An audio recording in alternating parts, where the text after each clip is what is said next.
ನಾನು ಕಾಂಗ್ರೆಸ್ ವಕ್ತಾರನಾಗಿ ಎರಡು ಕಡೆ ಪ್ರೆಸ್ ಮೀಟ್ ಮಾಡಿ ಏನು ಆಪಾದನೆ ಮಾಡ್ತಾ ಇದ್ದಾರೆ, ದಯಮಾಡಿ ಒಂದಷ್ಟು ದಾಖಲೆಗಳನ್ನು ಜನಗಳಿಗೆ ಕೊಡುವಂಥ ಕೆಲಸವನ್ನು ಮಾಡಿ ಅಂತ ಕೇಳ್ತಾ ಇದ್ದೀನಿ.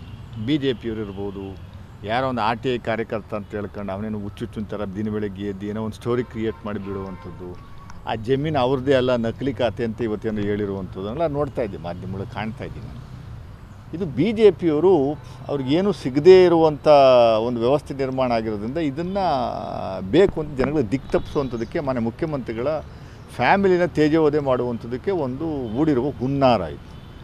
ನಾನು ನೇರವಾಗಿ ಬಿ ಜೆ ಪಿ ಮುಖಂಡರುಗಳಿಗೆ ಮತ್ತು Vishwanath M L C, B J P M L C ಇದ್ದಾರೆ, ಎಕ್ಸ್ ಎಮ್ ಪಿ ಇದ್ದರು, ಅವರು is also by virtue of M L C is one of the member in the MUDA committee.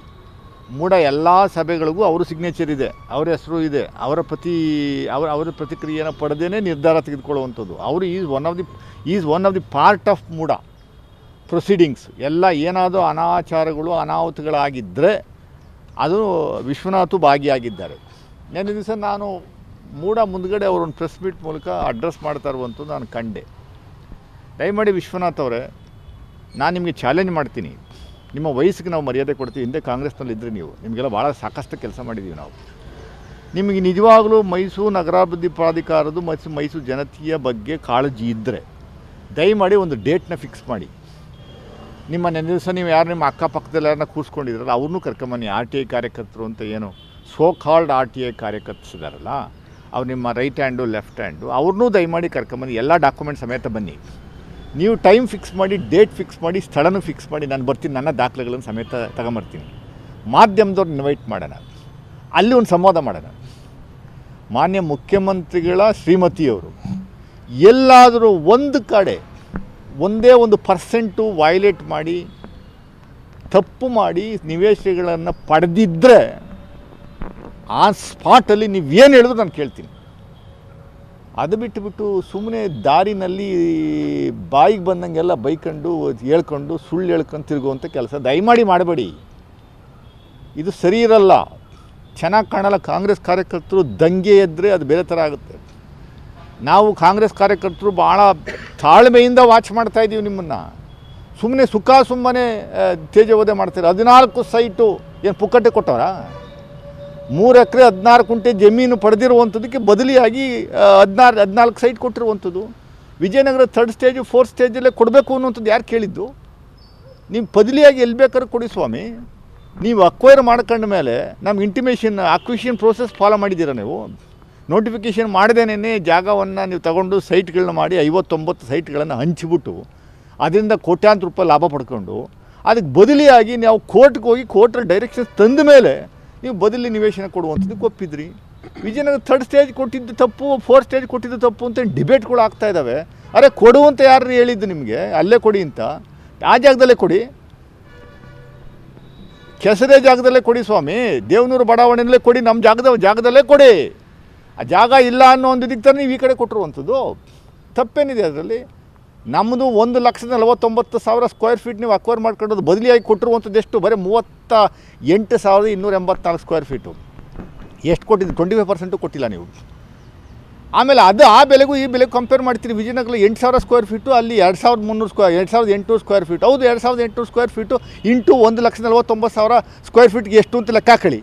ಇಲ್ಲಿ ಬರೀ 38,000 square feet ಕೊಟ್ಬಿಟ್ಟು 8,000 ಅಂತಂದರೆ ಎಷ್ಟು ಬರಬೇಕು ನಮಗೆ? ನೀವು 2013 ಲ್ಯಾಂಡ್ ಅಕ್ವಿಷನ್ ಆ್ಯಕ್ಟ್ ಏನು ಹೇಳುತ್ತೆ, ಕೇಂದ್ರದಲ್ಲಿ ತಂದಂಥ UPA ಸರ್ಕಾರ ತಂದಂಥ ಕಾಯ್ದೆ, 1 ಎಕರೆ ಜಾಗವನ್ನು ನೀವು ಪಡೆದ್ರೆ ಅದಕ್ಕೆ ಪರಿಹಾರವಾಗಿ 3 ಪಟ್ಟು ಕೊಡಬೇಕು ಅಂತ. ಆ 3 ಪಟ್ಟು ಆಧಾರದ ಮೇಲೆ 3 ಎಕರೆ 16 ಕುಂಟೆಗೆ ನಮಗೆ ಜಮೀನು ಕೊಡಿ, ನೀವು ಇದನ್ನು ಪರಿಹಾರ ಕೊಡಿ. 3 ಪಟ್ಟು ಲೆಕ್ಕ ಹಾಕ್ಕೊಂಡ್ರೆ ನಮಗೆ ಕನಿಷ್ಠ 120 ಕೋಟಿಯಷ್ಟು ಹಣವನ್ನು ಕೊಡಬೇಕಾಗತ್ತೆ. ನೀವು 3 ಪಟ್ಟು ಒಂದು ಸ್ಕ್ವೇರ್ ಫೀಟ್ ಕ್ಯಾಲ್ಕುಲೇಟ್ ಮಾಡಿ ಅದು 3 ಪಟ್ಟು 3ರಿಂದ ಬಾಗಿಸಿ ಅದಕ್ಕೆ ಕೊಡುವಂಥ ಕೆಲಸವನ್ನು ಮಾಡಿ. ಆಮೇಲೆ ನೆನ್ನೆ ದಿವಸ ಇದ್ದಕ್ಕಿದ್ದಂಗೆ ವಿಶ್ವನಾಥ್ ಅವರು ದಲಿತರ ಜಮೀನು ಅಂತ ಬಿಟ್ಟರು. ಹೌದ್ರಿ, 1950ನೇ ಇಸ್ವಿನಲ್ಲಿ ಆಗಿದ್ದಂಥದ್ದು ಕೊಟ್ಟಂಥದ್ದು ಆ ಜಾಗ ದಲಿತರಿಗೆ. ಅದಾದ ಮೇಲೆ ಇವರು ಪರ್ಚೇಸ್ ಮಾಡಿದ್ರಲ್ಲ, ನಿಂಗ ಮತ್ತು ಜವರ ಅವರು ಎಲ್ಲಿಂದ ಪರ್ಚೇಸ್ ಮಾಡೋದು? ಪರ್ಚೇಸ್ ಮಾಡಿದ್ದವರು ಬೇರೆ ಕಮ್ಯುನಿಟಿಯವರಿಂದ ಪರ್ಚೇಸ್ ಮಾಡಿದ್ದು. ಅದಾದ ಮೇಲೆ ಯಾರಿಗೆ ಕೊಟ್ಟರು? ಅವರು ಮಲ್ಲಿಕಾರ್ಜುನ ಸ್ವಾಮಿಯವ್ರಿಗೆ ಕೊಟ್ಟರು. Mallikarjuna Swamy is not a Dalit. Mallikarjuna ಸ್ವಾಮಿಯವರು ಆಮೇಲೆ ಶ್ರೀಮತಿ ಪಾರ್ವತಮ್ಮವರು ಕೊಟ್ಟಿದ್ದಂತು. ದಲಿತ ಜಮೀನು ಅಂತ ಈಗ ಒಕ್ಕಣೆ ತರುವಂಥ ಕೆಲಸವನ್ನು ಮಾಡಿ KPTCL ಕಾಯ್ದೆ ಗೊತ್ತಲ್ಲ ನಿಮಗೆ. ಕಾಮನ್ ಸೆನ್ಸ್ ಇದ್ದರೆ ಕಾಯ್ದೆಯನ್ನು ಸಂಪೂರ್ಣವಾಗಿ ಓದ್ಬಿಟ್ಟು ತಗೊಂಬರುವಂಥ ಕೆಲಸವನ್ನು ಮಾಡಿ. ಹೌದು, ಆಗ್ರಹ ಮಾಡಿ ನೀವು ಆ ಜಮೀನು ಯಾರ ಹತ್ರ ಇದೆ? ಶ್ರೀಮತಿ ಪಾರ್ವತಿ ಅವರ ಜೊತೆ ಹೆಸರಲ್ಲಿ ಇದೆಯಾ? ಅದು ಈಗಿರುವಂಥದ್ದು ಯಾರ ಹೆಸರಲ್ಲಿ? ಮೂಡ ಅಕ್ವರ್ ಮಾಡ್ಕೊಂಡು ಆದಮೇಲೆ ಯಾರ ಹೆಸರಲ್ಲಿದೆ? 69 ಸೈಟ್ ಮಾಡಿ ಹಂಚವ್ರು. 69 ಜನಗಳ ಹತ್ರ ಇದೆ ಅದು. ಅದನ್ನು ಅವರಿಂದ ಕಳಿಸಿ ವಾಪಸ್ಸು ಕೊಡಿಸ್ಬಿಡಿ. ನಮ್ಮನ್ನು ಯಾಕೆ ಕೇಳ್ತೀರಿ? ಸಿದ್ದರಾಮಯ್ಯನವರೇ ಆ ಜಮೀನು ದಲಿತರದ್ದು ವಾಪಸ್ ಕೊಟ್ಬಿಡಿ. ನಮ್ಮ ಹತ್ರ ಇಲ್ವಲ್ಲಪ್ಪ ಅದು. ಆ ಜಮೀನು ನಮ್ಮ ಹತ್ರ ಇದ್ದರೆ ಕೊಡ್ತೀವಿ. ನಮ್ಮ ಹತ್ರ ಇಲ್ಲ ಜಮೀನದು. ಮೂಡ ಅಕ್ವರ್ ಮಾಡ್ಕೊಂಡು 69 ಜನಕ್ಕೆ ಪ್ಲಸ್ 20 ಜನ ಕೈ ಬದಲಾಗಿರುವಂಥದ್ದು 1950ನೇ ಇಸ್ವಿಯಿಂದ. ಅದನ್ನು ಹೇಳ್ರಿ. PTCL ಕಾಯ್ದೆ ಏನು ಹೇಳುತ್ತೆ ಹೇಳಿ. ಆ PTCL ಕಾಯ್ದೆ ಪ್ರಕಾರ 15 ವರ್ಷ ಒಂದೇ ಸ್ವತ್ತು ಒಬ್ಬ ದಲಿತರು ಅವನು ಅನುಭವಿಸುವಂಥದ್ದಿದ್ರೆ ಬೇರೆಯವ್ರಿಗೆ ಮಾರ್ಕೊಳ್ಳುವಂಥದ್ದಕ್ಕೆ ಡೆಪ್ಟಿ ಕಮಿಷನರು ಅನುಮತಿಯನ್ನು ಆಧಾರ ಕೊಟ್ಟ ನಂತರ ಇವರು ಮಾರಿರುವಂಥದ್ದು. ಇಲ್ಲಾಂದರೆ ರಿಜಿಸ್ಟ್ರೇಷನ್ ಆಗಲ್ಲ ಅದು. ಅಲ್ಲಿಗೆ ಅವರೇ ಟೈಮ್ ಫಿಕ್ಸ್ ಮಾಡಲಿ ಅಂತ ನಾನು ವಿಶ್ವನಾಥ್ ಅವ್ರಿಗೆ ಕೇಳ್ತಾ ಇದ್ದೀನಿ, ಮನವಿ ಮಾಡ್ಕೊತಾ ಇದ್ದೀನಿ, ದಯಮಾಡಿ ಇದಕ್ಕೆ ಫುಲ್ ಸ್ಟಾಪ್ ಇಡಬೇಕು. ನಿಮ್ಗೇನಾದ್ರು ಕಾಳಜಿ ಇದ್ದರೆ, ನೀವು ಹೇಳ್ತಾ ಇರುವಂಥ ಸುಳ್ಳು ಅಲ್ಲ ಅಂದರೆ ದಾಖಲೆಗಳ ಸಮೇತ ನಾನು ಬರ್ತೀನಿ. ದಾಖಲೆಗಳ ಸಮೇತ ನೀವು ಒಬ್ಬರೇ ಬರ್ತೀರಾ ಬನ್ನಿ. ಇಲ್ಲ ನಿಮ್ಮ ಅಕ್ಕ ಬುಕ್ಕವ್ರನ್ನೆಲ್ಲ ಕರ್ಕೊಂಬರ್ಬೇಕು ಅನ್ನುವಂಥದ್ದೇ ನಿಮ್ಮ ಎಕ್ಸ್ಪರ್ಟ್ಸ್ಗಳನ್ನ ಕರ್ಕೊಂಬರುವಂಥದ್ದೇ ನಾನು ಮಾತ್ರ ಒಬ್ಬನೇ ಬರ್ತೀನಿ. ಪತ್ರಕರ್ತರ ಭವನದಲ್ಲಿ ಫಿಕ್ಸ್ ಮಾಡಿ, ಡೇಟ್ನ ಫಿಕ್ಸ್ ಮಾಡಿ, ಒಂದು ಡಿಬೇಟ್ ಮಾಡೋಣ. ಯಾರು ಸತ್ಯ ಏನು ಅನ್ನುವಂಥದ್ದನ್ನ ದಾಖಲೆಗಳ ಸಮೇತ ಬಿಡುಗಡೆ ಮಾಡೋಣ. ಆಗ ಜನಗಳಿಗೆ ಗೊತ್ತಾಗಲಿ ಸುಳ್ಳು ಯಾರು ಹೇಳ್ತಾವ್ರೆ ಅಂತ. ಆವಾಗ ಜನಗಳು ಯಾವುದರಲ್ಲಿ ಯಾರಿಗೆ ಹೊಡಿಬೇಕು ಅನ್ನುವಂಥದ್ದು ನಿರ್ಧಾರ ತಗೊಂಡು, ಅದು ಬಿಟ್ಬಿಟ್ಟು ಪ್ರಚಾರಕ್ಕೋಸ್ಕರ ಏನೋ ಸುಪಾರಿ ತಗೊಂಡು ಸುಮ್ಮನೆ ಬಂದು ಇಲ್ಲಿ ಕಿರಿಕಿರಿ ಮಾಡಿಕೊಂಡು ಸಿದ್ದರಾಮಯ್ಯನವರ ಶ್ರೀಮತಿಯವ್ರನ್ನ ಟಾರ್ಗೆಟ್ ಮಾಡುವಂಥ ಕೆಲಸವನ್ನು ಅದು ನಿಲ್ಲಿಸ್ಬೇಕು. ಇದು ಮುಂದಿನ ದಿನಗಳಲ್ಲಿ ಸಹಿಸುವಂಥ ಕೆಲಸ ಮಾಡಲ್ಲ. ನಾವು ತಪ್ಪು ಮಾಡಿದರೆ ಅದಕ್ಕೆ ನೀವು ಹೇಳಿ, ತಪ್ಪು ಮಾಡಿದರೆ ನಾವು ತಪ್ಪು ಅಂತ ತಪ್ಪೇ ಮಾಡಿದೆ ನಮ್ಮ ಜಮೀನು ಅಕ್ವೈರ್ ಮಾಡ್ಕೊಂಬಿಟ್ಟು ಕಾಂಪೆನ್ಸೇಷನ್ ಕೊಟ್ಟಿರುವಂಥದ್ದನ್ನ ಅದೇ ತಪ್ಪು ಅನ್ನುವಂಥದ್ದಾದರೆ ಹಂಗಾರೆ ನಿಮ್ಮ ಮನೆ ಜಾಗ ತಗೊಂಬಿಟ್ರೆ ಸರ್ಕಾರದಿಂದ ಕಾಂಪೆನ್ಸೇಷನ್ ತಗೊಳ್ಳಿ ಪುಕ್ಕಟೆ ಕೊಟ್ಬಿಡ್ತೀರಾ? ಪುಕ್ಕಟೆ ಕೊಟ್ಬಿಡ್ತೀರೇನ್ರಿ ವಿಶ್ವನಾಥ್ ಅವರೇ? ಅದು ಹೇಳಿ.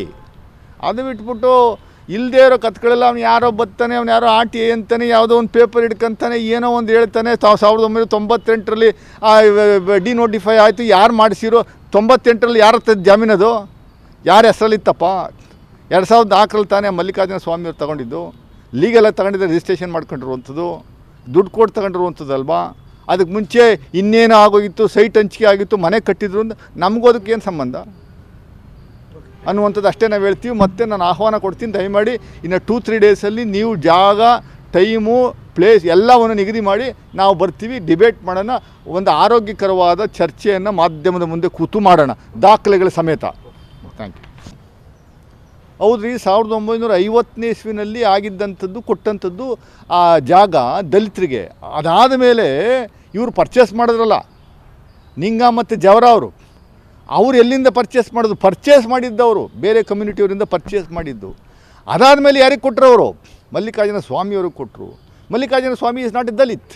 ಮಲ್ಲಿಕಾರ್ಜುನ ಸ್ವಾಮಿಯವರು ಆಮೇಲೆ ಶ್ರೀಮತಿ ಪಾರ್ವತಮ್ಮವರು ಕೊಟ್ಟಿದ್ದಂತು. ದಲಿತ ಜಮೀನು ಅಂತ ಈಗ ಒಕ್ಕಣೆ ತರುವಂಥ ಕೆಲಸವನ್ನು ಮಾಡಿ. KPTCL ಕಾಯ್ದೆ ಗೊತ್ತಲ್ಲ ನಿಮಗೆ. ಕಾಮನ್ ಸೆನ್ಸ್ ಇದ್ದರೆ ಕಾಯ್ದೆಯನ್ನು ಸಂಪೂರ್ಣವಾಗಿ ಓದ್ಬಿಟ್ಟು ತಗೊಂಬರುವಂಥ ಕೆಲಸವನ್ನು ಮಾಡಿ. ಹೌದು, ಆಗ್ರಹ ಮಾಡಿ ನೀವು. ಆ ಜಮೀನು ಯಾರ ಹತ್ರ ಇದೆ? ಶ್ರೀಮತಿ ಪಾರ್ವತಿ